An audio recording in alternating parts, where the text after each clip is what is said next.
आपण एखाद्या देवाची आराधना करतो, एखाद्या देवाला आपण खूप मानत असतो, नेहमी आपल्या तोंडामध्ये त्याच देवाचं नाव असतं आणि कधी कधी बघा आपल्याला पण वाटतं स्वामींचे खूप भक्त आहे आणि स्वामी कृपा आपल्यावर व्हावी असं जर तुम्हाला वाटत असेल तर स्वामींना न आवडणारी ही एक गोष्ट तुम्हाला ताबडतोब सोडायची।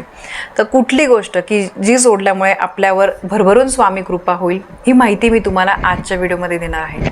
बरेचसे लोक बघा अगदी मनोभावे आपल्या स्वामींची सेवा करतात, स्वामींसाठी सगळं काही करत असतात, स्वामींचं नाव नेहमी त्यांच्या मुखामध्ये असतं, पण हे करताना आपल्याला स्वामींना न आवडणारी एक गोष्ट सोडायची आहे की ज्यामुळे आपण केलेल्या स्वामींच्या सेवेचं आपल्याला भरभरून फळ मिळेल आणि आपली केलेली सेवा जी आहे तर ती वाया जाणार नाही। आपण स्वामींची पूजा करतो, स्वामींसाठी उपवास ठेवतो, उपासना करतो, ते नेहमी सोबत राहावे म्हणजे भिवू नकोस मी तुझ्या पाठीशी आहे हे त्यांचं वाक्य खरं होण्यासाठी आपण स्वामींची मनापासून सेवा करत असतो। स्वामींची कृपादृष्टी मिळावी म्हणून त्यांच्या आवडत्या गोष्टी त्यांना आपण अर्पण करत असतो, त्यांच्या आवडीचं नैवेद्य, त्यांच्या आवडीचे फुलं, त्यांच्या आवडीची सेवा आपण करत असतो। पण मग काही त्यांना न आवडणाऱ्या गोष्टी ज्या आहेत त्या आपल्याकडून झाल्या तर या सेवेला काही अर्थ उरत नाही।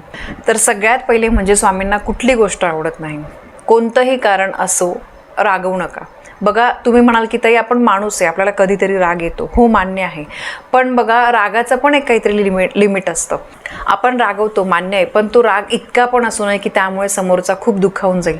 चिडू नका, मोठ्याने बोलू नका, तुमचं मन शांत ठेवा। कोणाला तरी शिवीगाळ करणं, अगदी अपमानास्पद बोलणं, कोणाची तरी फसवणूक करणं या गोष्टी स्वामींना अजिबात आवडत नाही। एका साईडला तुम्ही 2-2 तास गुरुचरित्राचं पारायण करताय, स्वामीचरित्राचं पारायण करताय, 11 गुरुवार करताय आणि तुमचं जे मुख आहे म्हणजे तुमची जी वाणी आहे ती अजिबात चांगली नाही। तुम्ही नेहमी कोणाचा तरी अपमान करत असतात, शिवीगाळ करत असतात, फसवणूक करत असतात, वाईट कोणाला बोलत असतात, मोठ्यांचा अपमान करत असतात। असं जर होत असेल तर तुमच्या पारायणांचा, तुमचे गुरुवारचे उपवास करण्याचा काही अर्थ नाही आहे। त्यामुळे एक लक्षात असू द्या, नेहमी आपलं वागणं जे आहे, एक वेळ तुम्ही सेवा करू नका, पण जर तुम्ही लोकांची चांगलं वागताय, कोणाची अशी फसवणूक वगैरे करत नाहीये, तुमचं आचरण चांगलं आहे तर 100% स्वामी तुमचं आयुष्य बदलून टाकतील। तुम्हाला अपेक्षा सुद्धा नसेल त्यापेक्षाही जास्त आपले स्वामी महाराज देऊन जातील। आजकालच्या काळात बघा क्षणाक्षणाला लोकांचा राग जो आहे तो उफाळून येतो, भांडण तंटे होतात, अपशब्द काढले जातात, त्याच्यामुळे काय होतं वैरभाव निर्माण होतो आणि रागारागामध्ये एकमेकांचा आपण इतका अपमान करतो की आपल्याला स्वतःला सुद्धा कळत नाही आणि अशा सवयींमुळे बघा आपल्याला सुद्धा त्रास होतो, म्हणजे बीपी, त्याच्यानंतर शुगर वगैरे, काही हृदयविकाराचे आजार, म्हणजे आपलं सुद्धा त्याच्यामध्ये खूप नुकसान असतं आणि अशा मोठ्या आजारांमुळे अकाली आजारपण, शस्त्रक्रिया, मृत्यू ओढवतो आणि हे प्रकार जे आहे हे खरंच चांगले नसतात। राग हा क्षणिक असतो पण त्याचे जे वाईट परिणाम असतात ते खूप कालावधीसाठी आपल्यासोबत आपल्याला ते त्रास देतात। म्हणून नेहमी लक्षात ठेवा, कधी पण रागामध्ये कुठलीही गोष्ट करू नका, राग करू नका। रागाने काय होतं आपलं नुकसान तर होतच होतं पण समोरचा सुद्धा दुखावला जातो आणि सगळ्यात जास्त नुकसान आपलं होत असतं। रागाच्या भरामध्ये आपण मोठ्याने बोलतो, अपशब्द काढतो, आपल्या ध्यानीमनेही नसतं ते आपण बोलून टाकतो, याचा परिणाम काय होतो आणि ते क्षण निघून जातात पण समोरच्याच्या मनामध्ये ते नेहमी राहतं आणि कुठेतरी मग आपल्याबद्दलचा राग, द्वेष ते त्याचं परतफेड सुद्धा करतात, त्याचा सुद्धा मग आपल्याला त्रास होतो। म्हणून नेहमी लक्षात ठेवा, किती कशी सिच्युएशन आपल्यावर आली तरी पण आपलं मन आपण शांत ठेवून दोनदा विचार करा।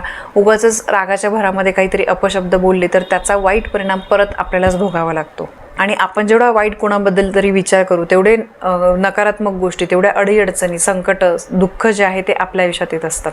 प्रत्येकजण ज्याचं स्वतःचं नशीब घेऊन आलेला असतो तर त्यामुळे आपल्याला हेवा करायची गरज नाही की तिच्याकडे एवढं आहे, त्याच्याकडे एवढं आहे, माझ्याकडे नाही आहे। प्रत्येकजण त्याच्या स्वतःच्या नशिबाने असतो, त्याच्या कष्टामुळे असतो। आपण कष्ट करत राहा, 100% आपल्याला आपल्या कष्टाचं फळ नक्की मिळेल। तर बघा स्वामींची सेवा करायची असेल तर स्वामींच्या न आवडणाऱ्या या काही गोष्टी जर तुम्ही सोडल्या तर 100% स्वामी कृपा तुमच्यावर होईल।